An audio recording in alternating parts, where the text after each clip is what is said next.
அன்பான நண்பர்களே வணக்கம். நாம் கேட்டுக்கொண்டிருப்பது திரீந்திர சௌந்தரராஜன் அவர்களின் கிருஷ்ண தந்திரம். வாசிப்பது ஸ்ரீலதா தயாளன். போன பகுதியின் தொடர்ச்சியாக. ஷியாமளா தன் முன்னோர்களின் ஆன்மாக்களுடன் பேச நினைக்க, ஆனால் முழு நம்பிக்கை இல்லாமல் பேச முடியாது என்று பூசாரி சொன்னபோது மாஸ்டர் தான் பேச முயல, அதற்கு பூசாரியோ, முடியாது, இவங்க முன்னோர்களோட நீங்க எப்படி தொடர்பு கொள்ள முடியும்? இரத்த சம்பந்தம் இல்ல அக்னி சம்பந்தம் இருக்கணுமே என்றார். இரத்த சம்பந்தம் இனி சாத்தியமில்லை. அக்னி சம்பந்தம்னா? அக்னி சாட்சியா ஒருத்திய கைப்பிடிக்கிறோம் பாருங்க, அதுதான் அக்னி சம்பந்தம். அக்னி சாட்சியா தத்து எடுத்துக்கிட்டாலும் உரிமை வந்துடுது. இப்பவே ஷியாமளாவை நான் என் மகளை தத்து எடுத்துக்கிறேன், எனக்கு ஆட்சேபனையே இல்லை. அதுக்கு இந்த அர்த்த ராத்திரி நேரம் ஏற்றது இல்லைங்க. ஒரு நாள் காலையில் வாங்க, சூரியன் உதிக்கும் போது குளத்தில் குளிச்சுட்டு எங்கள் ஊர் திரௌபதியை உங்கள் பொண்ணா தீ வளர்த்தி ஏற்றுக்கங்க. அப்புறம் நீங்கள் விரும்பின மாதிரி பலகையில் உட்காந்து பேசுங்க. அந்த ஒரு நாள் நாளைக்கே இருக்கக்கூடாதா?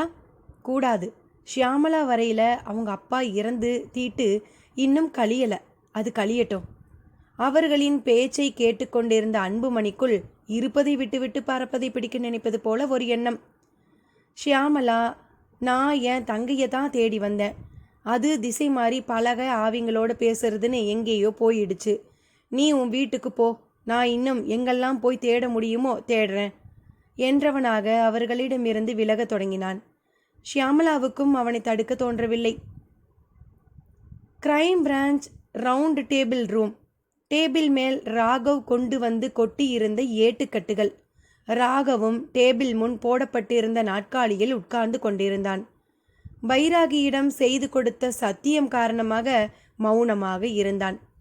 ஏடுகள் மட்டும் ஷியாமளா வீட்டு பரன்மேல் இருந்ததை ஒப்புக்கொண்டிருந்தான். ருத்ராவும் அந்த 9 மணி கால வேளையில் அந்த அறைக்குள் நுழைந்து அவன் அருகில் அமர்ந்தார். அவனை பார்த்து கண்களை சிமிட்டி சிரித்தார். பின்னர், மிஸ்டர் ராகவ், அந்த பைராகியோட நீங்க எங்க போனீங்க, எதுக்கு போனீங்கன்னு சொல்ல மாட்டீங்களா என்று தன் பேச்சையும் தொடங்கினார். சாரி சார், நான் பைராகி கிட்ட சத்தியம் செய்திருக்கேன், என்னால் இது சம்பந்தமாக எதையும் பேச முடியாது. அப்போ அந்த பைராகி கிட்ட ஏதோ ரகசியம் இருக்குன்னு எல்லோரும் சந்தேகப்பட்டது சரிதான் போல இருக்குது. ருத்ராவின் கருத்துக்கு பதிலாக எந்த ஒரு கருத்தையும் ராகவ் கூறவில்லை. மாறாக மௌனமாக இருந்தான்.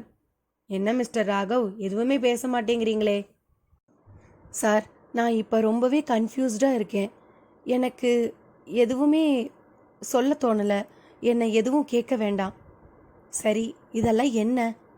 ருத்ரா அந்த ஏட்டுகளை காட்டி கேட்டார். எல்லாம் ஏடுகள்.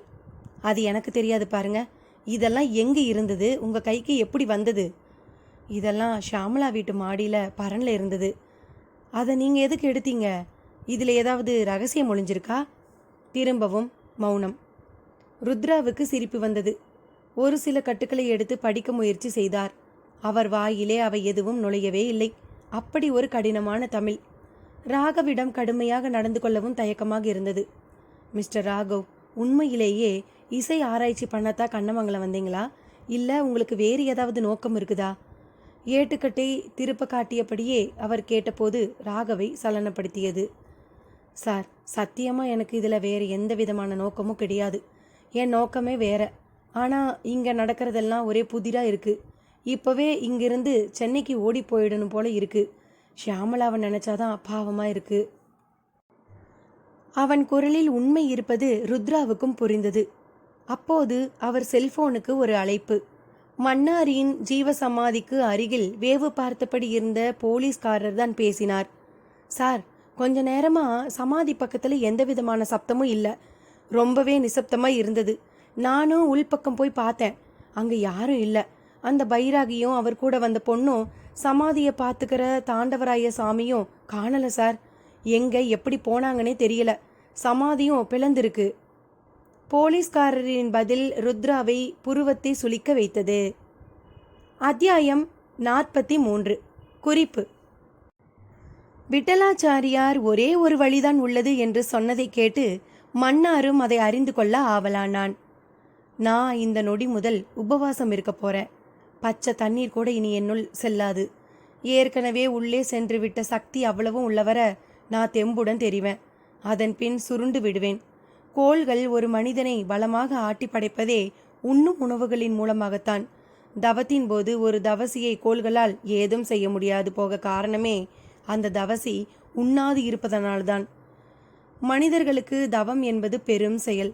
ஆனால் கோள்களுடைய கோணத்தில் அது ஒரு மனிதனை முடக்கி செயலற்றவனாக்குதல். தவத்தின் போது செயல்பாடுகளுக்கு அங்கே இடமேது? பூ உலகில் கோள்களே மாயையை கையில் எடுத்துக்கொண்டு மனித கூட்டத்தை ஆட்டி படைக்கின்றன. இந்த கோள்களை கட்டி போடாமல் ஒருவன் இறைவனை நெருங்கவே முடியாது. கோள்கள் என்னிடம் வாலாட்டாமல் இருக்க ஒரே வழி நான் உபவாசம் இருப்பதுதான். அதன் முடிவு அநேகமாய் மரணம்தான். அந்த மரணம் கண்ணனை உத்தேசித்த மரணம். யாராக இருப்பினும் இறுதியில் என்னையே வந்து சேருவர் என்பது அவனுடைய கீதை மொழி. அந்த இறுதி இந்த கலியின் முடிவு காலம் ஆகும். அதுவரை கர்மத்தின் வசம் அகப்பட்டு மாறி மாறி ஜென்மங்களை கண்டு கொண்டு பிறப்போட்டத்திலேயே கிடப்பதற்கு இப்போதே அவனை அடைய உள்ள குறுக்கு வழியே இந்த உபவாசம். அவன் பேரால் அவனை எண்ணி அவனுக்காக நான் புரியும் இந்த உபவாசம் என்னை மரணத்துக்கு இட்டு சென்றால் அதன் பின் என் ஆத்மா நிச்சயம் அந்த கிருஷ்ணனையே சென்று சேரும். என்னை மரணிக்க விடாமல் இருக்க அவன் விரும்பினால் தடுத்து ஆட்கொண்டு விடுவான். அதிநுட்ப கணித மதியை எனக்கு தந்தவனும் அவனே. அதனாலேயே இந்த உண்மைகளை கணக்கு போட்டு பேசிட என்னால் முடிகிறது. எனக்கு ஒரே ஒரு ஆசைதான், என் கணக்கில் பிழை ஏற்பட வேண்டும். கணக்கு பிழையானால் நான் சொன்ன கருத்தும் பிழையாகும்.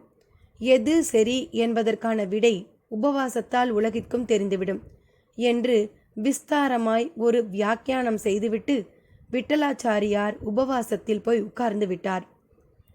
ராஜ ரிஷி ஆகியே தீருவேன் என்ற மன்னன் கௌசிகன் துறவு கோலம் பூண்டு விஸ்வாமித்திரன் ஆன போது கிருஷ்ண தரிசனத்தை குறிவைத்து மாயைக்கும் கோள்களுக்கும் ஒரு தடையை உருவாக்கிவிட்டு கிருஷ்ணா கிருஷ்ணா என்ற நாம ஜபம் புரிந்தபடி உபவாசத்தில் ஆழ்ந்து விட்டார்.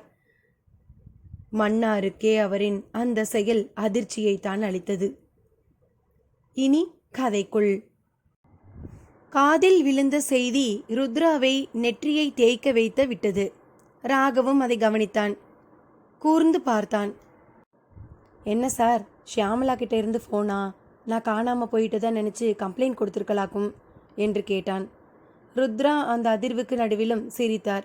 இல்லை மிஸ்டர் ராகவ், காணாமல் போனது நீங்கள் இல்லை, அந்த பைராகி, கூடவே அன்புமணியோட தங்கையான கோமதியும் ஊர்க்காரரும் ஜீவ சமாதியோட பாதுகாவலருமான தாண்டவராய சாமியும் தான். ஓ, பைராகி இப்போ ஊரில் இல்லையா? முதல்ல எனக்கு தண்ணி காட்டினாரு, இப்போ என் டிபார்ட்மெண்ட்டுக்கு காட்ட ஆரம்பிச்சிருக்காரு. ரைட், இதை நான் எப்படி சந்திக்கணுமோ அப்படி சந்திக்கிறேன். இப்போ நான் அவங்கள கொண்டு போய் அங்கே விட்டுடுறேன். இந்த ஏட்டுக்கட்டுகளால் பைராகிக்கு எந்த பிரயோஜனமும் இல்லைன்னு நினைக்கிறேன். இதில் பெருசாக எந்த ரகசியமும் இல்லைன்னு தான் நினைக்கிறேன்.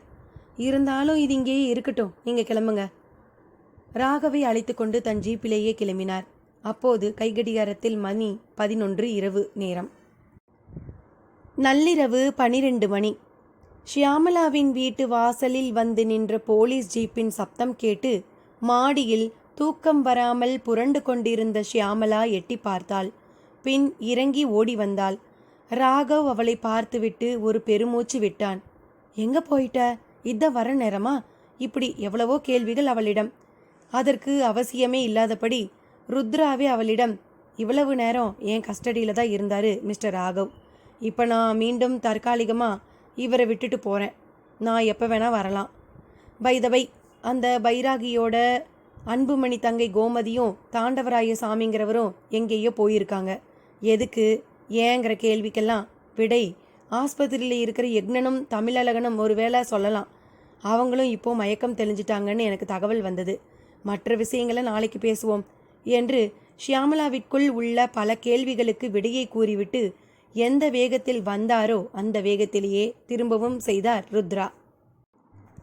ஷியாமலா எதிரில் ராகவ் திருவென்று விழித்தான். கோமலா மாமியும் சப்தம் கேட்டு எழுந்து வந்து வாசற்கதவுக்கு பின்னால் நின்று பார்த்து கொண்டிருந்தாள். இப்படியா, ஒரு ஃபோன் கூட பண்ணாமல் என்னை தவிக்க விடுவ?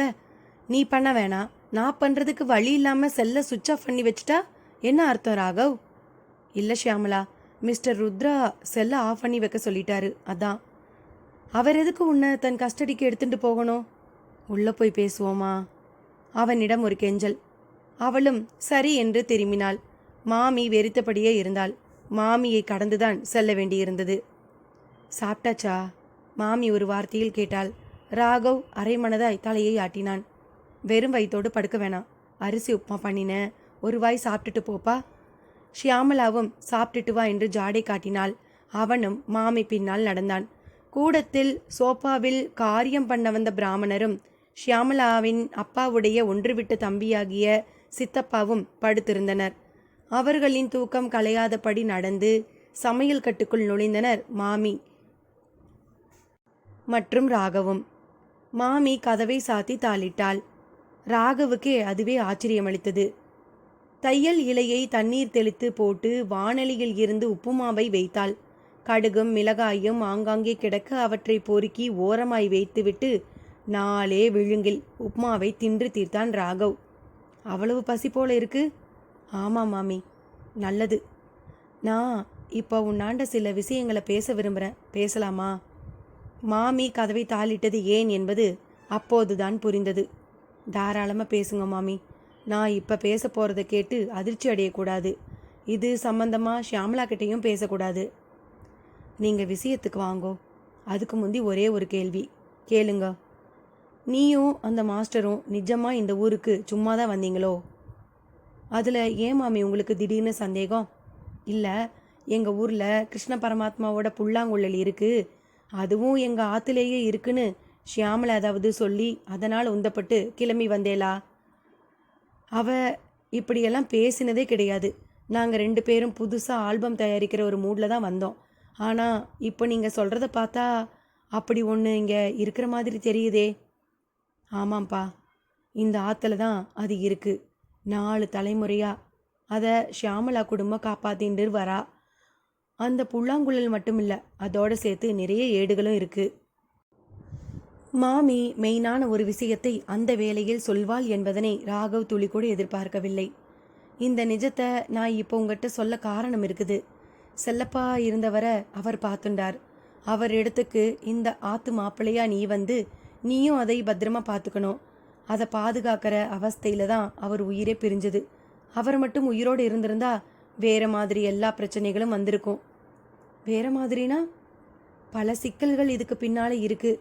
செல்லப்பா சாகிறதுக்கு சில நாள் முந்தி தான் என்கிட்டயே பல ரகசியங்களை சொன்னார்.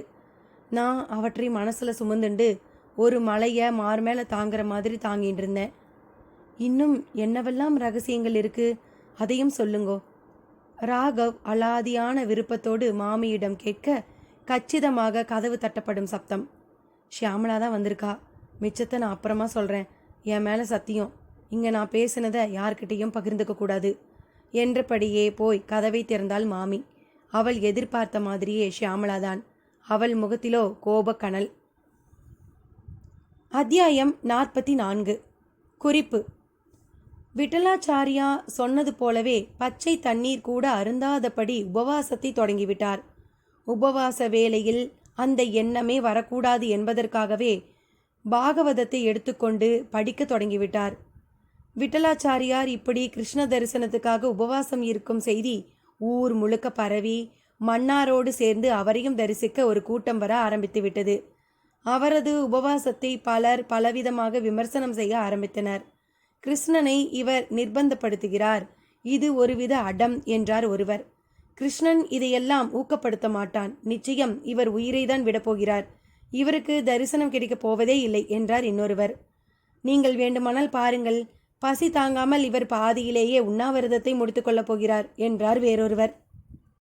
அட பாவி மனுஷங்களா, கிருஷ்ணனே பொய், அந்த பொய்க்காக இப்படி ஒரு முடிவா?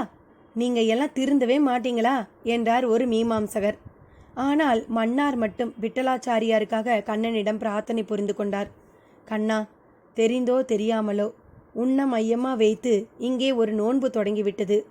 உன் பேரால் நிகழ்வதற்கு மட்டுமல்ல, நிகழாததற்கும் நீதானே காரணம்.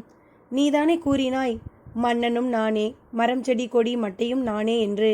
எல்லாமுமாய் நீதான் இருக்கிறாய் என்றால் விட்டலாச்சா விட்டலாச்சாரியாருக்குள் நீதான் இப்படி ஒரு மார்க்கத்தில் வா என்ற அவரை உபவாசத்தில் ஆழ்த்தியதற்கும் நீதானே காரணம். எனவே நீயே வந்து அவரது விருப்பத்தை நிறைவேற்று. பாவம் அவர். அவர் நம்பிக்கையோ உபவாசமோ வீண் போய்விடக்கூடாது என்றான். அன்று இரவே கண்ணன் மன்னாரின் கனவில் தோன்றினான். பக்தனே, நாளையே 108 பரம பாகவதர்களை அழைத்து அவர்களுக்கு விட்டலன் கையாலேயே அன்னம் பரிமாறச் சொல். அவ்வேளையில் நான் அவனுக்கு தரிசனம் தருவேன். பாகவதர்களுக்கு பாத பூஜை மிக முக்கியம் என்று கூறிவிட்டு மறைந்து விட்டான். மன்னாரும் உறக்கம் கலைந்து எழுந்து கனவில் கண்ணன் கூறியதை கூறவும் விட்டலாச்சாரியாருக்கு உச்சி குளிர்ந்து போனது. உபவாசத்தின் சக்தியும் புரிந்தது. கோள்கள் செயலிழக்கும் போது தெய்வ அருள் பரிபூர்ணமாக செயல்பட தொடங்கிவிடுகிறது என்பதும் புரிந்தது. மறுநாளே தஞ்சையை சுற்றியுள்ள 108 பாகவதர்களை சந்தித்து பாத பூஜைக்கும் விருந்து உபச்சாரங்களுக்கும் அழைத்து வந்துவிட்டனர். வரிசையாக 108 பேர். விட்டலாச்சாரியா தனது பாத பூஜையை தொடங்கி ஒவ்வொருவராக செய்து கொண்டே போனார். அதில் ஒருவர் மட்டும் கண்ணங்கரியவராக கரிக்கட்டையால் ஆனவர் போல அவர்களில் அமர்ந்து கொண்டிருந்தார். அவரை பார்த்தவர்கள் பார்த்த நொடி முகத்தை திருப்பிக் கொண்டனர். விட்டலாச்சாரியாரும் அந்த பாதத்தை கழுவி மலர் தூவி அச்சித்தவர் நிமிர்ந்து பார்க்கவே இல்லை. இனி கதைக்குள். ஷியாமளாவை வெறித்த விழிகளோடு பார்த்த கோமலா மாமிக்கு அவளை ஒரு புது மனுஷியாக பார்ப்பது போல கூட தோன்றியது. உடம்பும் பதைத்து போனது. என்ன மாமி இது? எதுக்காக கதவை சாத்திண்டு சாதம் போடுறேல்? அதுல என்ன ரகசியம்? அதுவா, ஹாலில் தூங்குறவா முழிச்சிடக்கூடாது பாரு, அதுக்காகத்தான் மாமி சமாளித்தாள். ஷியாமளா அடுத்து ராகவ் லெட்டஸ் கோ என்று அவனை பார்த்து சொன்னாள். அவனும் அரைமனதாக அவளை பின்தொடர தொடங்கினான். மாடிப்படிகளில் இருவரும் ஏறினர். ஷியாமளா அவளுடைய அறைக்கு செல்லாமல் அங்கிருந்த மொட்டை மாடிகளுக்கான படிகளில் ஏறினாள். ராகவ் அவளை வேறு வழியின்றி பின்தொடர்ந்தான். அவனுக்கு பெரிய அளவில் களைப்பாகவும் இருந்தது. கீழே மாமி பேசியதில் அந்த களைப்பு கொஞ்சம் கரைந்த மாதிரியும் இருந்தது. கண்ணனின் கைப்புள்ளாங்குழல் அந்த வீட்டுக்குள் தான் இருக்கிறது என்பதனை அவனுக்கு நினைத்து பார்க்கவே பரவசமாக இருந்தது.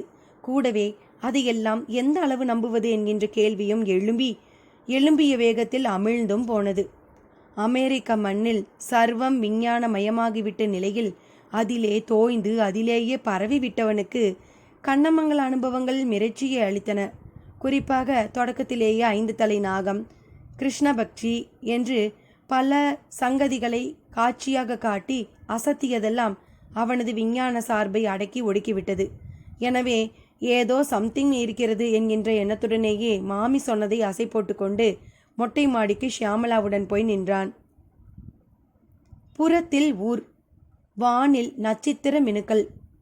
இரவாக இருந்தும் பெரிதாக குளிரில்லை. ஷியாமளாவிடம் ஒரு அடர்வான கோபமும் அதை எப்படி காட்டுவது என்பது தெரியாத ஒரு தவிப்பும் வெளிப்பட்டபடியே இருந்தது.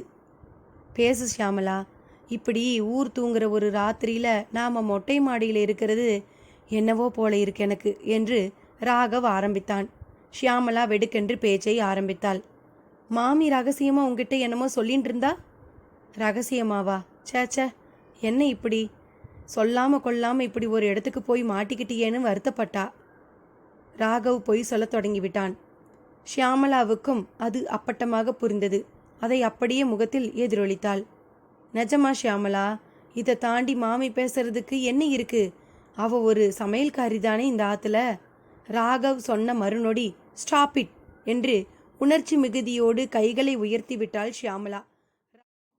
ராகவுக்கு ஒரு நொடி ரத்தம் கட்டி கொண்டாற் போல இருந்தது. எதுக்கு ஷியாமளா இப்படி கோபப்படுற? கோபப்படாம, மாமி ஒன்றும் சமையல்காரி இல்லை. அவ எனக்கு அத்தை மாதிரி. 45 வருஷமா ஆத்துல அவ இருக்கா. அவளோட சொந்தங்கள் கிட்ட இந்த 45 வருஷத்துல அவ செலவழிச்சது ஒரு சில மாசங்கள் தான் இருக்கும். அவ எங்களுக்குள்ள ஒருத்தி. எனக்கு தெரியாத பல சங்கதிகள் அவளுக்கு தெரியும். சாரி ஷியாமளா, நான் வேணும்னோ தப்பாவோ எதையும் பேசிடல. போகட்டும். இந்த ஆத்துல இருந்து நீ ஒரு மூட்டையோட வெளியே போனையாமே, எங்க போன? இங்கிருந்து எதை எடுத்துட்டு போன? அது இப்போ எங்க? அதுவா, அது அவனுக்கு வார்த்தைகள் வர மறுத்தன. எது சாரி ஷியாமளா, அந்த பைராகி என்னை ஏதோ வசியப்படுத்திட்டார்னு தான் தோன்றது. இங்கே நான் இருக்கிற ரூமில் பரண் மேலே பழைய சுவடிகள், ஏட்டுக்கட்டுகள்னு நிறைய ஐட்டங்கள் இருந்தது. அதைத்தான் எடுத்துட்டு போனேன். இப்போ அதெல்லாம் அந்த க்ரைம் பிரான்ச் இன்ஸ்பெக்டர் ருத்ரா கிட்டே இருக்குது. அங்கே இருக்கிறது உனக்கு எப்படி தெரியும்? அது எதுக்கு போலீஸ்கிட்ட இப்போ இருக்கணும்? எனக்கு எதுவுமே தெரியாது. அதான் சொன்னேனே, நான் என் கான்சியஸ்லேயே எதையும் பண்ணலை. எல்லாம் பைராகியோட வேலை. அவரும் சில ஏட்டுக்கட்டுகளை எடுத்துட்டு வெளியே தெரியக்கூடாதுன்னு சத்தியமும் வாங்கிக்கிட்டாரு. இதை சொல்ல தெரிகிற உனக்கு நீ பண்ணது ஒரு திருட்டுக்கு சமமான காரியம்னு தெரியலையா? தெரியறது. நான் தான் சொன்னேனே, I am not in my control. இது உனக்கே உளறலா தெரியலையா ராகவ்? நாட் இன் மை கண்ட்ரோல்னா உனக்கு என்ன, நார்கோ டெஸ்ட்டுக்கு போடுற இன்ஜெக்ஷனாக போட்டிருந்தார் அந்த பைராகி? வெரி சாரி ஷியாமலா, நான் சொல்கிறது தான் உண்மை.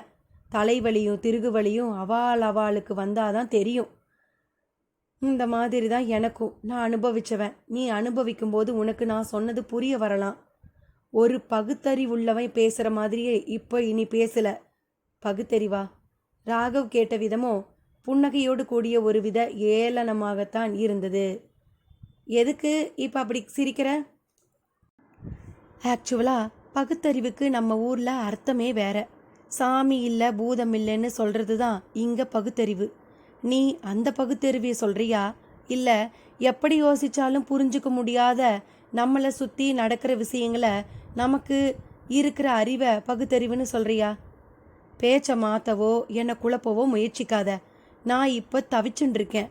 சந்தோஷமாக மியூசிக்கலில் மூழ்க போகிறோம்னு வந்தால் மர்மங்களில் மூழ்கிண்டு இருக்கிறோம். அந்த பைராகியை நாளைக்கு நான் பார்த்து 2ல் 1 பண்ண போகிறேன். தாராளமாக பண்ணு. 2ல் 1 என்ன, 2ல் 4 கூட பண்ணு. அதே சமயம் அந்த ஆளை நாம் முதலாக சந்தித்தப்ப அந்த ஆள் செய்த அந்த மாயாஜாலத்தை மறந்துட்டு பேசாத. அதெல்லாம் உன் பகுத்தறிவுக்கு எப்படின்னு புரிஞ்சா எனக்கும் சொல்லு. போகட்டும், ருத்ரா கிட்ட யக்னன் என் சகோதரனுங்கிற ரகசியத்தை சொல்லிடலையே? சத்தியமாக சொல்லலை. அவரும் யக்னன் பற்றியெல்லாம் பேசலை. பை எனக்கு தூக்கம் வர்றது, காலையில் பேசுவோமா? ஷியாமலாவும் அதற்கு மேல் அவனிடம் வாதம் பண்ணாமல் மொட்டை மாடியிலிருந்து விலகத் தொடங்கினாள். மறக்காமல் குட் நைட் சொன்னாள். ராகவும் போய் தன் படுக்கையில் விழுந்தான். மீண்டும் மாமி சொன்னதில் மனம் செல்ல ஆரம்பித்தது. அந்த கண்ணன் கொடுத்த புல்லாங்குழல் இந்த ஆற்றுல தான் இருக்கு. அடுத்து மாமி, நீ இந்த ஆற்றுக்கு மாப்பிள்ளையா வந்து அதை பத்திரமா பார்த்துக்கணும் என்று சொன்னதும் ஞாபகத்துக்கு வந்தது. அவனுக்கு அவன் உடம்பே லேசாகி வானில் மிதக்கிற மாதிரி கூட இருந்தது. கிருஷ்ணன் கை புல்லாங்குழலை தான் இனி பாதுகாக்கப் போகிறோம். அடுத்து ஷியாமலாதான் இனி தன் மனைவி. அந்த நினைப்பே தித்தித்தது. பொழுது விடிந்த பிறகு மாமியின் மூலமாகவே அந்த புல்லாங்குழலை இந்த வீட்டிலிருந்து எடுத்து பார்த்துவிட வேண்டும். முடிந்தால் வாசித்தும் பார்த்துவிட வேண்டும். இப்படி பல மாதிரி அவன் நினைத்து கொண்டே புரண்டு படுத்தான். மறுநாள் சனிக்கிழமை.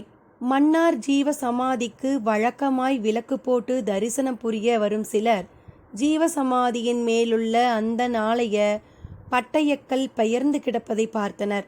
உள்ளே பார்த்தபோது கீழே ஒரு அறை போன்ற அமைப்பும் ஒரு மனிதனின் ஒட்டுமொத்த எலும்பையும் சற்று இடித்து பொடி பண்ணி அம்பாரமாக குவித்தது போல எலும்பு குவியல் ஒன்றும் கண்ணில் பட்டது.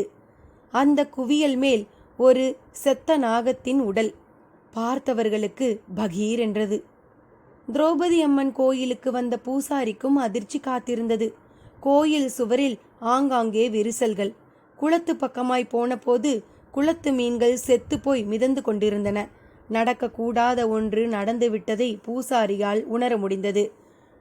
ஓடி வந்து சன்னதிக்குள் உள்ள அந்த மரப்பெட்டியை பார்த்தார். நல்ல வேளை, அது மட்டும் எந்த பாதிப்பும் இன்றி அதன் மேல் போடப்பட்ட காய்ந்த மலர்கள் சந்தனம் சகிதம் அப்படியே இருந்தது. அவரிடம் ஒருவித நிம்மதி பெருமூச்சு. அதே சமயம் ஜீவசமாதி இருந்த இடத்துக்கு சற்று முன் ருத்ராவின் ஜீப் வந்து தேங்கி நின்றது. அவரும் அவரது சகாக்களும் இறங்கி சமாதியை பார்ப்பதற்காக நடக்கத் தொடங்கினர். அத்தியாயம் 45. குறிப்பு: அந்த பாத பூஜை வைபவமும் அதைத் தொடர்ந்து விருந்து உபசாரமும் கூட நடந்து முடிந்தது. 108 பாகவத தோத்தமர்களுக்கு வேஷ்டியும் மேல் வஸ்திரமும் கூடவே 11 பகோடா நாணயங்களும் வைத்து வழங்கப்பட அவர்கள் அவ்வளவு பேரும் கோஷ்டியாக நிறைந்த மனதோடு விட்டலாச்சாரியாரையும் மன்னாரையும் வாழ்த்திவிட்டு விடை பெற்று கொண்டனர். அவர்கள் சென்ற சில நிமிடங்களில் ஒருவர் மூச்சரிக்க வந்து நின்றார். வந்தவர், அடடே, நான் இங்க வந்து சேருவதற்குள்ள பாத பூஜையும் விருந்து முடிந்து போய்விட்டதா? பரவாயில்லை, வழியில் பயண களைப்பில் அயர்ந்து விட்டேன். அது சரி, எனக்கு பதிலாக இடம் பெற்ற அந்த பாகவதோத்தமர் யார் என்று கேட்கவும் விட்டலாச்சாரியாருக்கு பகீர் என்றது. தன்னோடு சேர்ந்து அந்த சத்காரியத்துக்கு உதவியவர்களிடம் வந்தது 108 பேரா இல்லை 107 பேரா என்று கேட்டார். அவர்களும் 108 பேர்தான், மிக சரியாக 108 வேஷ்டிகளும் மேல் வஸ்திரமும் தான் வழங்கப்பட்டது. அப்படி ஒருவேளை 107 பேர்தான் வந்திருந்தால் ஒரு தட்டு மிஞ்சி இருக்க வேண்டுமே என்றனர். வந்தவரோ, அது எப்படி, நான் தானே 108வது நபர் என்றார். விடை அன்று இரவு கனவில் கிடைத்தது. மன்னாரின் கனவில் தோன்றிய கண்ணன், தாமதமாக ஒருவர் வந்ததற்கு காரணம் நானே. நான் வைகுண்டத்தில் மேற்கொள்ளும் தாமசியாகிய நித்திரையில் ஒரு துளி பங்கை அவருக்கு வழங்கினேன். கண்ணங்கரேல் என்று கிருஷ்ண வர்ணத்தில் வந்தது நான்தான். அவரது உபவாச கணக்குக்கு நான் அளிக்க வேண்டிய தரிசனத்தை அளித்து விட்டேன். ஆனால் அவருக்கு தான் என்னை காண பிடிக்கவில்லை. பாவம், அவர் என்ன செய்வார்? அவர் ஜாதக கணக்கு அப்படி. உபதேசம் செய்கின்றவன் அதன்படி நடக்கின்றவனாக இருக்க வேண்டும். அதுவே அழகு. விதிகளை படைத்த நானே அதை மீறுவதும் அழகில்லையே. கண்ணன் கனவில் கேட்டுவிட்டு மறைந்தும் போனான். அப்போதே கண் விழித்து எழுந்த மன்னார் அதை விட்டலாச்சாரியாரிடம் சொன்னபோது அவருக்கு கண்ணீர் தான் பெருகியது. கிருஷ்ணா, உன் தந்திரத்தால் நீ ஒரு கல்லில் இருமாங்கை அடிப்பது போல எனக்கு தரிசனமும் தந்து என் விதிக்கணக்கையும் காப்பாற்றிவிட்டாய். நான் உன்னை பார்ப்பது பெரிதுதான், அதைவிட பெரிதல்லவா நீ என்னை பார்ப்பது? என் வரையில் அது நிகழ்ந்ததே. அதற்காக நான் உனக்கு நன்றி கூறுகிறேன் என்று கைகளை கூப்பத் தொடங்கிவிட்டார் விட்டலாச்சாரியார். இந்த செய்தியும் ஊருக்குள் வேகமாக பரவிவிட்டது. அடடே, கிருஷ்ணன் இருப்பதும் முனைந்தால் அவன் வருவதும் சாத்தியம்தான் போலிருக்கிறதே என்று பலரும் நினைக்கத் தொடங்க, ஒருத்தி மட்டும் கிருஷ்ணனை அந்த யசோதை போல நிரந்தரமாக தன்னோடு தங்க வைத்து கொள்ளவே தீர்மானித்தாள். கண்ணா, நான் இந்த நொடி முதல் உன் தாய். என் கையால் நீ உண்ணாதவரை நானும் உண்ண மாட்டேன். தேவகிக்கும் யசோதைக்கும் மட்டும்தானா நீ கருணை? எனக்கில்லையா? உன் கருணை எனக்கு காட்ட மாட்டாயா என்று உபவாசம் இருக்க தொடங்கிவிட்டாள். அவள் பெயர் பாஞ்சாலி. இனி கதைக்குள்.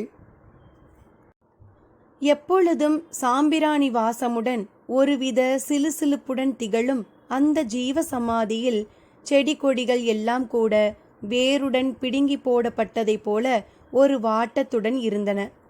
மாதக்கணக்கில் தண்ணீர் இல்லாத போதிலும் ஒரு செடியோ கொடியோ அந்த அளவுக்கு வாடிட வாய்ப்பே இல்லை.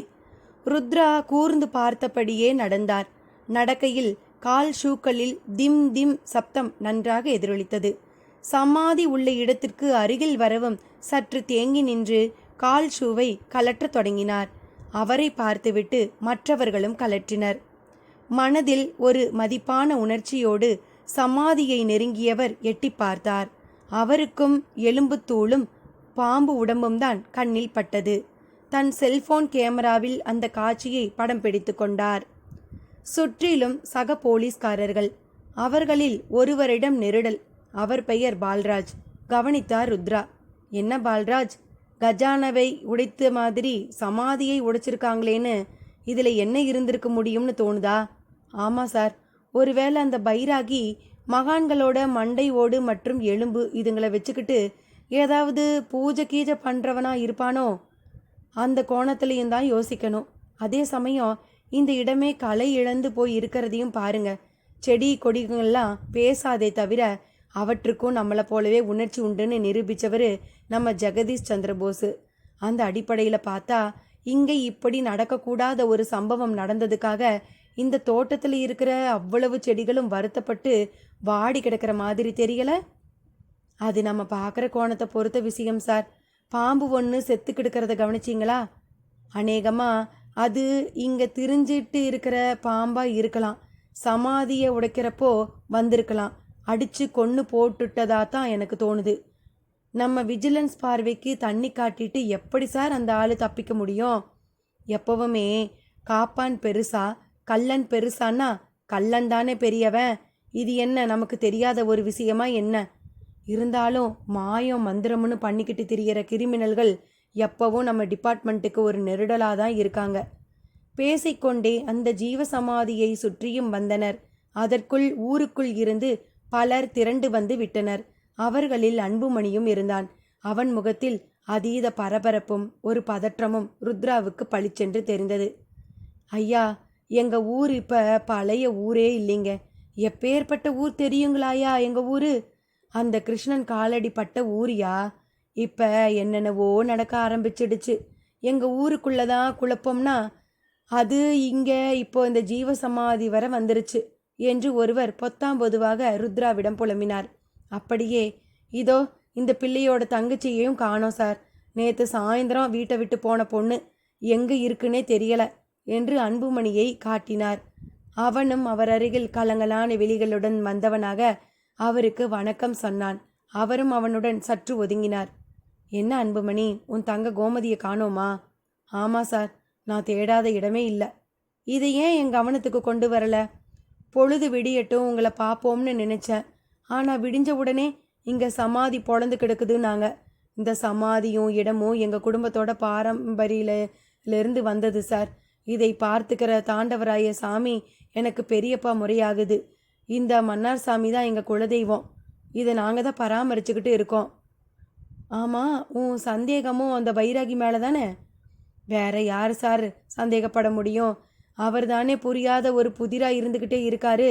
அதோட என் தங்க நேத்து இங்கே வந்திருக்க நிறைய வாய்ப்பு இருக்கு. மன்னார் சாமி எங்கள் குலசாமி மட்டும் இல்லை, நாங்கள் அவரோட வம்சம்தான். எங்களுக்கு எந்த பிரச்சனைனாலும் நாங்கள் இங்கே தான் வருவோம். இங்கே வந்து கும்பிட்டுக்கிட்டா எதுவாக இருந்தாலும் சரியாயிடுங்கிறது எங்கள் நம்பிக்கை. சரி, நீ தைரியமாக இரு. உனக்கு ஒரு சந்தோஷமான விஷயம். தமிழழகன் இப்போ பூரணமாக குணமாயிட்டான். அது மட்டும் இல்லை, உன் தங்கையை காதலிச்சதையும் ஒத்துக்கிட்டான். ஆனால் பைராகி பற்றி மட்டும் கேட்டால் அவங்கிட்ட தெளிவான பதில் இல்லை. அதே போல் யக்னன் பிழைச்சிக்கிட்டதையும் அவனால் நம்ப முடியல. யக்னனும் நல்லா பேசினான். அவனுக்கும் தனக்கு எப்படி இப்படி ஆச்சுன்னு மட்டும் சொல்ல தெரியலை. தமிழழகன் நல்லா ஆயிட்டாங்கிறத கேட்க ரொம்ப சந்தோஷமாக இருக்குது சார். இப்போ பார்த்து என் தங்கச்சி இப்படி காணாமல் போயிட்டாளேன்னு வருத்தமாக இருக்குது. சரி, நீ இப்போ ஒரு காரியம் பண்ணு. உன் தங்கச்சியை கடத்தினது அந்த பைராகி தான்னு ஒரு கம்ப்ளைண்ட் எழுதி கொடு. இந்த நொடி வர இந்த ஊரில் இருந்து அந்த ஆள் மேலே கம்ப்ளைண்ட்டே கிடையாது. கம்ப்ளைண்ட் இல்லாமல் அந்த ஆளை தேடவோ இல்லை தண்டிக்கவோ எங்களுக்கு எந்த முகாந்திரமும் கிடையாது, அதிகாரமும் கிடையாது. சரி சார், நான் இப்போவே வீட்டுக்கு போய் எழுதி எடுத்துக்கிட்டு வந்துடுறேன். அவசியம் இல்லை, இங்கே ஜீப்பில் டிரைவர்கிட்ட பேப்பர் பேனா கேளு தருவார். ஜீப் பேனட் மேலே வச்சு எழுது. அப்படியே செய்கிறேன் சார். ஏன் சார், அந்த பைராகி இருக்கிற இடம் உங்களுக்கு தெரியுமா சார்? தெரியாது அன்புமணி. ஆனால் என் கணக்கு சரியாக இருந்தால் அந்த நபர் நிச்சயமாக திரௌபதி கோயிலுக்கு வந்தே தீருவார். எதை வச்சு சார் அப்படி சொல்கிறீங்க? அது உனக்கு எதுக்கு? நான் சொன்னதை செய். அன்புமணியும் அங்கிருந்து விலகத் தொடங்கினான். சற்று தூரம் சென்றவனை திரும்ப கூப்பிட்டார் ருத்ரா. இந்த சமாதி பற்றியோ இல்லை இது ஜீவ சமாதி ஆனதை பற்றியோ உன் குடும்பத்துக்கு ஏதாவது தெரியுமா? நீங்கள் என்ன சார் கேட்குறீங்க? இல்லை, இந்த மன்னார் உன் வம்சம் தானே.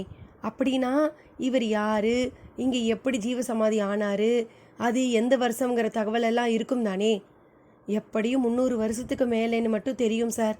மன்னார் சாமி பற்றி ஒரு ஜோசியக்காரர் எழுதின ஒரு ஏட்டு சுவடி இருந்ததாகவும் அது காணாமல் போயிட்டதாகவும் எங்கள் அப்பா சொல்லியிருக்காரு. வேற எதுவும் எனக்கு தெரியாது. சரி, இந்த சமாதிக்குள்ள மன்னாரோட உடம்பு மட்டும்தான் அடக்கம் செய்யப்பட்டதா, வேறு ஏதாவது அதோடு இருந்ததா? தெரியாது சார். ஆனால் எங்கள் மன்னார் சாமி கடைசியாக அடக்கமானது வர அந்த சுவடிக்கட்டில் இருந்ததா எங்கள் அப்பா சொல்லுவார். சரி, நீ போய் கம்ப்ளைண்ட் எழுதி கொடு. அன்புமணி விலகினான். பால்ராஜ் என்கின்ற அதிகாரி நெருங்கி வந்தவராக, என்ன சார், ஏதாவது க்ளூ கிடைச்சதா? க்ளூவெல்லாம் எதுவும் கிடைக்கல பால்ராஜ். ஆனால் இந்த சமாதி பற்றி ஒரு ஏட்டுக்கட்டு இருக்குது, அது அந்த பைராகி கிட்டே இருக்குது. அதை படித்து சில விஷயங்களை தெரிஞ்சுக்கிட்டு சமாதியை உடைச்சிருக்காருன்னு நினைக்கிறேன். சமாதிக்குள்ளே டெட் பாடியை கடந்து என்னவெல்லாம் இருக்குன்னு யோசிச்சா ஒருவேளை இது எதுக்கு நடந்ததுன்னு தெரிய வரலாம். அதை வச்சு அடுத்து என்ன நடக்கும்னு நம்ம கண்டுபிடிச்சிடலாம். என்ன சார் நீங்கள் எகிப்தில் பிரமிடுகளுக்குள்ள பாடிகளோட அவங்க ஆசைப்பட்ட விஷயங்களையெல்லாம் சேர்த்து வச்சு மூடுவாங்கன்னு படிச்சிருக்கேன். இது ஒரு சாமியார் சமாதி. இங்கே சமாதிக்குள்ளே என்ன வைக்க முடியும்? ஒருவேளை அவர் கும்பிட்ட சாமியையும் தன் கூட சேர்த்து புதைச்சிடுங்கன்னு சொல்லி இருக்கலாம். இல்லை ஏதாச்சும் எந்திர தகடு அப்படி இப்படின்னு ஏதாவது இருக்கலாம். எந்திர தகடு, சாமி, இந்த மாதிரி இன்னும் ஏதாவது? உட்காந்து தான் சார் யோசிக்கணும். யோசிங்க. பைராகிக்கு அதனால் பயன் இருக்கணும். அதுலேயும் அந்த பைராகி அசாதாரணமான ஒரு பேர்வழி. முடிஞ்சா என்னை கைது செய்யுங்கன்னு சொன்ன ஒரு ஆள். இதையெல்லாம் மனசில் வச்சு யோசிங்க. யோசிக்கிறேன். இப்போ என்ன சார் பண்ண? கிளம்புவோம். வழக்கம் போல் இங்கே 2 பேரை காவலுக்கு போடுவோம். குதிரை போயிட்ட பிறகு லாயத்தை பூட்டுற மாதிரி தான் இதுவும். ஆனாலும் நமக்குன்னு சில வழிமுறைகள் இருக்கே, அதை மீற முடியாதே. கேள்வியோடு தான் வந்த ஜீப் நோக்கி நடந்தார். அன்புமணி கம்ப்ளைண்ட் எழுதி கொண்டிருந்தான். அவனை பார்த்தபடியே ஒரு போலீஸ்காரரை அழைத்த ருத்ரா, அந்த திரௌபதி அம்மன் கோயில் பூசாரியை கொஞ்சம் நான் கூட்டிகிட்டு வாங்க. அவர் வந்துட்டு திரும்பி போகிற வரைக்கும் அந்த கோயிலில் ஒருத்தருக்கு 4 பேர் காவல் இருக்கணும் என்றார். அவரும் வேகமாக புறப்பட்டு சென்றார். போலீஸ் ஜீப்பில் ஒரு அட்டை பெட்டியில் ஆட்டோமேட்டிக் வீடியோ கேமரா ஒன்று கைக்கு அடக்கமாகவும் எங்கேயும் பொருத்துவதற்கு தோதாக எலாஸ்டிக் பெல்ட்டுடனும் இருந்தது. அத்தியாயம் 46. குறிப்பு: பாஞ்சாலி என்கின்ற அந்த பெண்ணின் முடிவும் அவளது உபவாசமும் ஊர் முழுக்க பரவிற்று. கடவுள் நேரில் தோன்றுவதன் பின்னால் இப்படியெல்லாம் கூட தாக்கங்கள் ஏற்படும் என்பதனை அதன் பிறகே பலர் புரிந்து கொண்டனர்.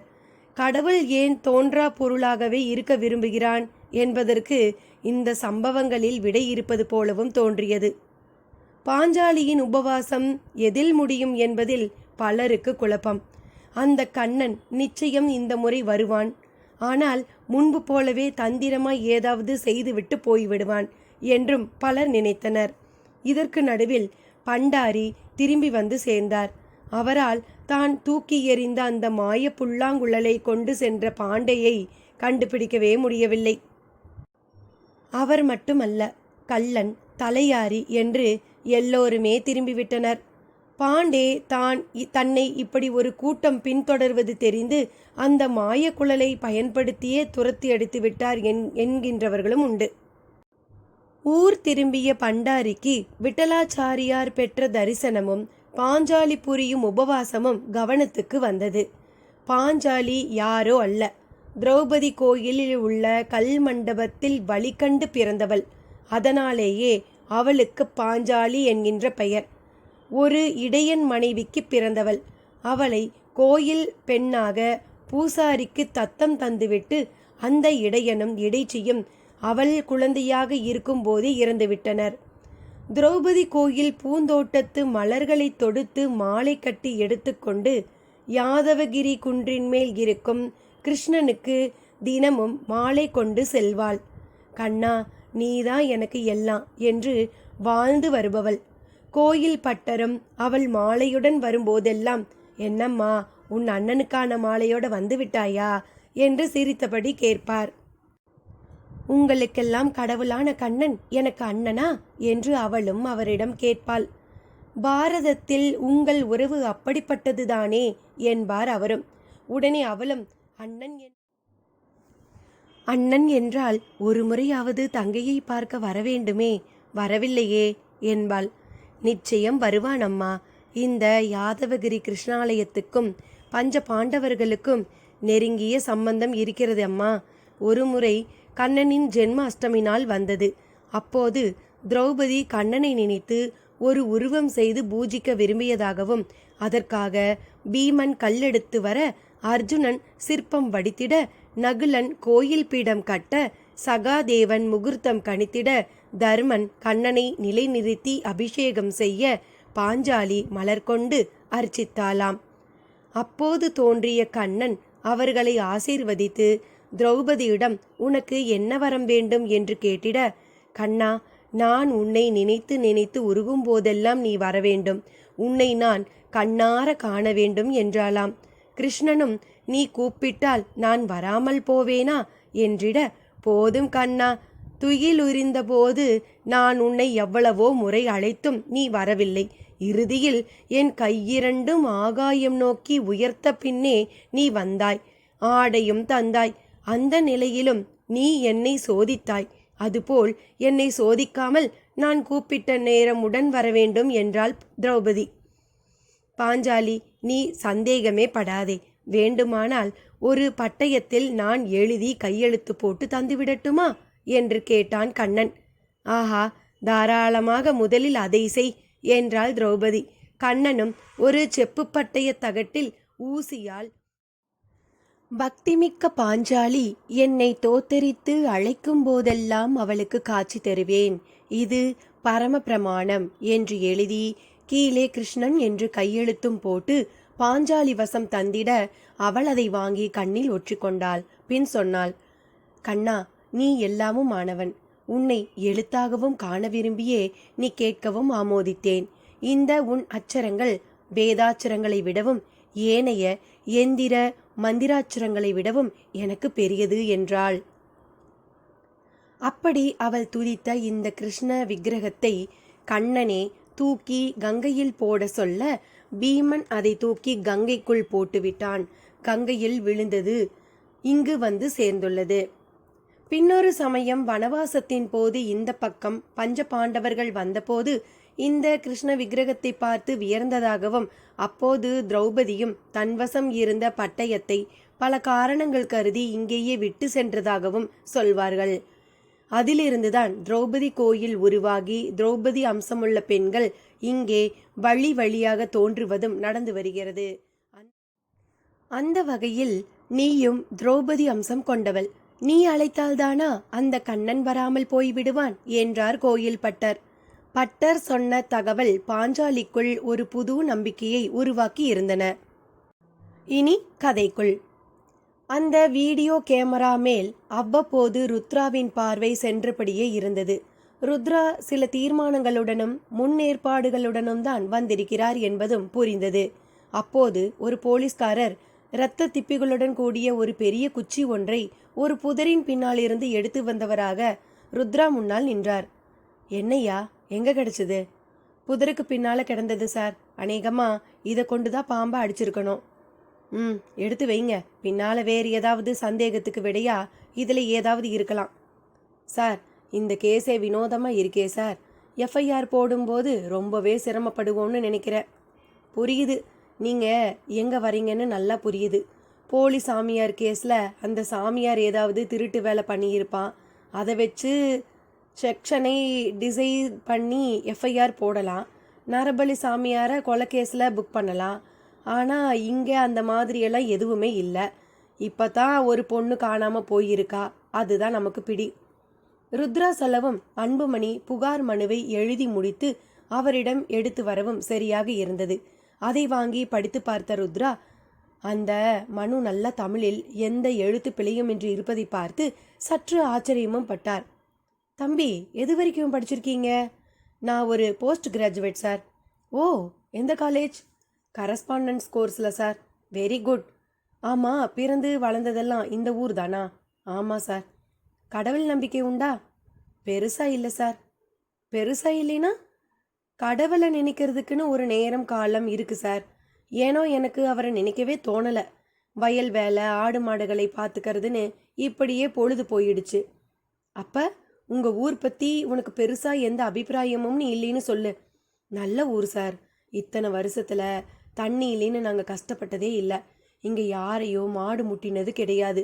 எல்லாருக்கும் கொஞ்சமாவது இறை உணர்வு உண்டு. அது ஏன் இங்கே மாடு மட்டும் முட்டாதுங்கிற? தெரியல சார். எனக்கு தெரிஞ்சு முட்டினதில்லை, அதை வச்சு சொன்னேன். இல்லை, கடவுள் நேரில் வந்துட்டு போன இடம்னு சொல்கிறாங்களே, அதை பற்றி எல்லாம் ஏதாவது தெரியுமா? இல்லை சார். ஆனால் என் பாட்டி ஒரு சம்பவம் சொல்லியிருக்காங்க. ஷியாமலா தான் இப்போ எங்கள் ஊர் திரௌபதி. ஷியாமளாவுக்கு முந்தி கற்பகம்னு ஒரு பொண்ணு திரௌபதியா இருந்தா. அவ இறந்த வருஷத்துல தான் ஷியாமளா கோயில் கல்மண்டபத்துல பிறந்து அவ திரௌபதி ஆனா. அந்த கற்பகம் ஒரு தடவை கிருஷ்ணனை கூப்பிட்டப்போ கிருஷ்ணன் வந்ததாகவும், அப்படி வந்த கிருஷ்ணன் அந்த கற்பகத்துக்கு மட்டும் காட்சி கொடுத்ததாகவும் சொல்லியிருக்காங்க. அப்ப கற்பகம் கிருஷ்ணனை புல்லாங்குழல் வாசிக்க சொல்லவும் கிருஷ்ணன் வாசிச்சதாகவும் அதையெல்லாம் கேட்டதாகவும், அப்படி கேட்டவங்கள்ல எங்க பாட்டியும் இருந்ததாகவும் சொல்லுவாங்க. இன்ட்ரெஸ்டிங். ஆமா, உங்க பாட்டி கிருஷ்ணனை பார்க்கலையாமா? பார்க்கல சார். குழலோசையத்தான் கேட்டாங்களாம். தரிசனங்கிறது திரௌபதிக்கு மட்டும்தான். திரௌபதி எப்போ கூப்பிட்டாலும் கிருஷ்ணன் வருவாரா அப்படின்னு எழுதி கையெழுத்தே போட்டு கொடுத்துருக்காராம். ருத்ராவுக்கு அவன் சொன்னதை கேட்ட மாத்திரத்தில் சிரிப்பு வந்து விட்டது. ஏன் சார், இதையெல்லாம் உங்களால் நம்ப முடியலையா? நான் நம்புறது இருக்கட்டும். What about you? என் பாட்டி பொய் சொல்கிறவங்க இல்லை சார்.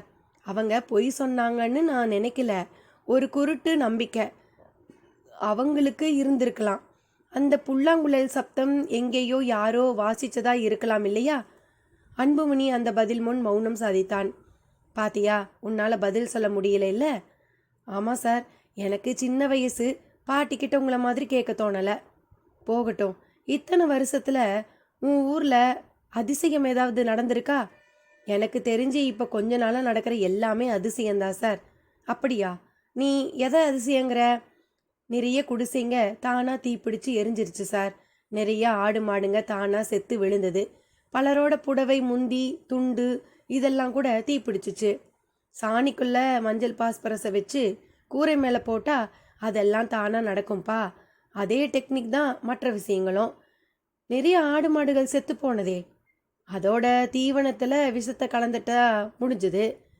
தமிழழகனுக்கு சித்தப்பிரம பிடிச்சது அதிர்ச்சிக்குரிய சம்பவத்தை பார்த்ததால இருக்கலாம்.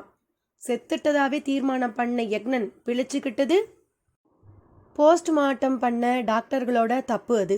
சரி, சாக கிடந்த பல பேர் ஷியாமலா தீண்டவும் பிழைச்சாங்களே, அவ்வளவையே என் வீட்டில் அவ தீண்டின நந்தியாவட்டை எவ்வளவு பூ பூத்தது தெரியுமா? இதுவும் ஒன்றும் அதிசயமெல்லாம் இல்லை. நம்ம உடம்பை சுற்றி ஒரு ஆறாவளையம் இருக்குன்னு விஞ்ஞானமே சொல்லுது. அது ஆளுக்கு ஆள் மாறுபடும். அதுக்கு உடம்போட தன்மை காரணமாக இருக்கலாம். இப்போ ரெய்க்கின்னு ஒரு ட்ரீட்மெண்ட் முறை இருக்குது. சிலர் இதை வெளிநாட்டில் இருந்து கற்றுக்கிட்டு வந்து நிறைய சிலரை பார்த்துக்கிட்டு இருக்காங்க.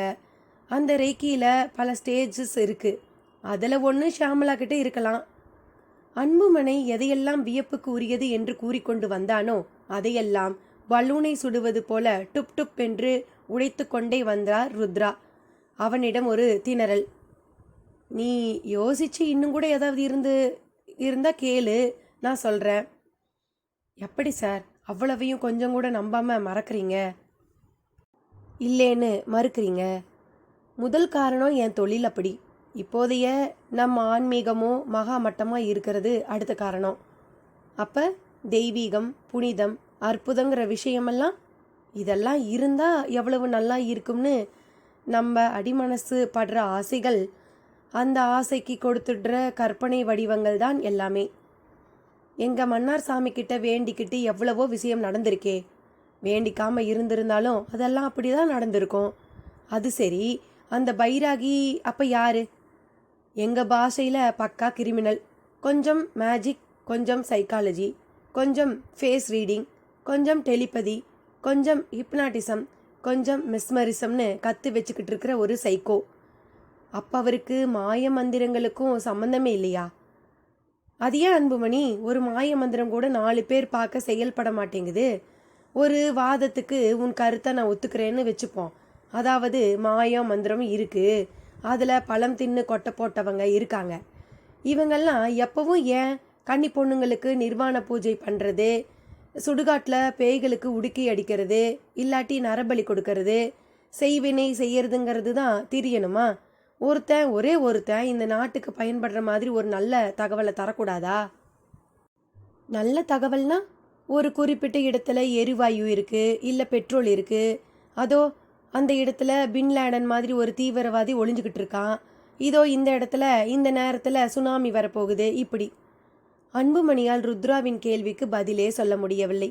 மருள பார்த்தான். என்ன அன்புமணி, பேச்ச காணோம்? கேட்டுக்கொண்டே ஜீப்பில் இருந்து வீடியோ கேமராவை எடுத்துக்கொண்டார். இது எதுக்கு சார்? உங்கள் திரௌபதி அம்மன் கோயிலை கொஞ்ச நாளைக்கு இந்த கேமரா தான் கண்காணிக்க போகுது. ஏன் சார், கிருஷ்ணன் கோயிலை விட்டுட்டீங்க? அங்கே எதுவும் இல்லை அன்புமணி. இருந்திருந்தா அங்கே தங்கி இருந்த பைராகி அதையெல்லாம் எப்போவோ அடைஞ்சிருப்பான். நீங்கள் சொல்கிறத பார்த்தா அந்த நபர் எதையோ தேடிக்கிட்டு இந்த ஊருக்கு வந்த மாதிரியெல்லாம் இருக்குது. ஆமாம், அந்த ஆள் ஒரு புல்லாங்குழல் வித்துவானு. பேர் பல்ராம் பாண்டே. ஒரு மராத்தியருக்கும் தமிழச்சிக்கும் பிறந்தவர். அதிகம் வாழ்ந்தது வாரணாசிங்கிற காசியில். பிறந்ததில் இருந்தே தன்னை பற்றி சுப்பீரியரான எண்ணங்கள் கொண்டவர். காசியில் பல சாது சன்னியாசிகள் கூட சுற்றினவர். அதில் ஒருத்தரோ இல்லை பல பேரோ கண்ணமங்கலத்தில் கிருஷ்ணன் வாசித்த புல்லாங்குழல் இருக்குது, அது யார்கிட்ட இருக்கோ அவங்க மகா மேதை ஆயிடலாம்னு சொல்லி இருக்கணும். அந்த ஆள் இந்த ஊருக்கு வந்தது அதை தேடித்தான். தீப்பிடிக்க வச்சு மாடுங்களை சாகடிச்சு மர்மமாக செயல்பட்டதெல்லாம் அந்த புல்லாங்குழலை வெளியே வரவழைக்க தான். ருத்ரா ஒரு நூல் பிடித்த மாதிரி விஷயத்துக்கு வரவும் அன்புமணிக்கு ஒரு அசல் போலீஸ்காரரின் காரம் குணம் மனம் எல்லாம் எப்படிப்பட்டது என்று அப்போதுதான் புரிய ஆரம்பித்தது. அவனிடம் பிரமிப்பு. அப்போது திரௌபதி அம்மன் கோயில் பூசாரியும் வந்தபடி இருந்தார்.